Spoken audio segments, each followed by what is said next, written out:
हरे कृष्णा। भगवद गीता यथारूप अध्याय 7 भगवत ज्ञान श्लोक संख्या 9। मैं पृथ्वी की आद्य सुगंध और अग्नि की ऊष्मा है।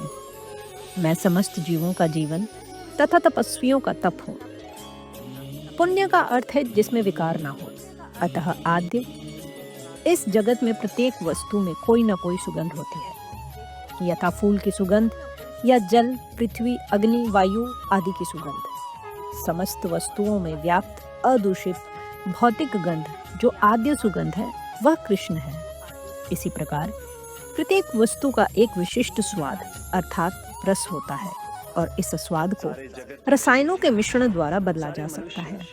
अतः प्रत्येक फूल वस्तु में कोई न कोई सुगंध तथा स्वाद होता है। विभावसु का अर्थ अग्नि है। अग्नि के बिना न तो फैक्ट्री चल सकती है न भोजन पक सकता है। यह अग्नि कृष्ण है। अग्नि का तेज भी कृष्ण ही है। वैदिक चिकित्सा के अनुसार कुपच का कारण पेट में अग्नि की मंदता है, अतः पाचन तक के लिए अग्नि आवश्यक है। कृष्ण भावनामृत में हम इस बात से अवगत होते हैं कि पृथ्वी, जल, अग्नि, वायु तथा प्रत्येक सक्रिय तत्व, सारे रसायन तथा सारे भौतिक तत्व कृष्ण के कारण है। मनुष्य की आयु भी कृष्ण के कारण है। अतः कृष्ण की कृपा से ही मनुष्य अपने को दीर्घायु या अल्पजीवी बना सकता है। अतः कृष्ण भावनामृत प्रत्येक क्षेत्र में सक्रिय रहता है। श्लोक संख्या 10। हे प्रथापुत्र, यह जान लो कि मैं ही समस्त जीवों का आदि बीज हूँ, बुद्धिमानों की बुद्धि तथा समस्त तेजस्वी पुरुषों का तेज हूँ। कृष्ण समस्त पदार्थों के बीज है। कई प्रकार के चर तथा अचर जीव हैं। पक्षी, पशु, मनुष्य तथा अन्य सजीव प्राणी चर हैं।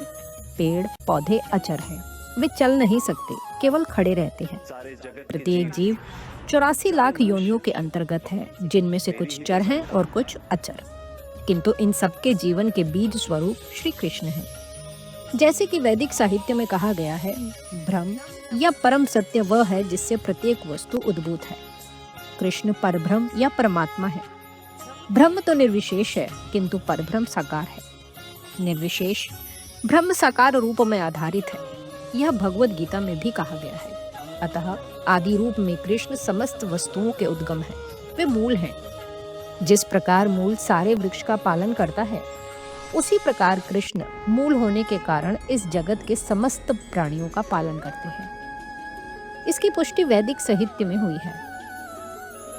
नित्यो नित्यानाम चेतनानाम एको बहुनाम यो विदधाति कामान। वे समस्त नित्यों के नित्य हैं। वे समस्त जीवों के परम जीव हैं और वे ही समस्त जीवों का पालन करने वाले। मनुष्य बुद्धि के बिना कुछ नहीं कर सकता और कृष्ण भी कहते हैं कि मैं ही समस्त बुद्धि का मूल हूँ। जब तक मनुष्य बुद्धिमान नहीं होता, वह भगवान कृष्ण को नहीं समझ सकता। इस प्रकार भगवद गीता के अध्याय 7 भगवद ज्ञान की श्लोक संख्या 9 और 10 का भक्ति वेदांत तात्पर्य पूर्ण हुआ। हरे कृष्णा।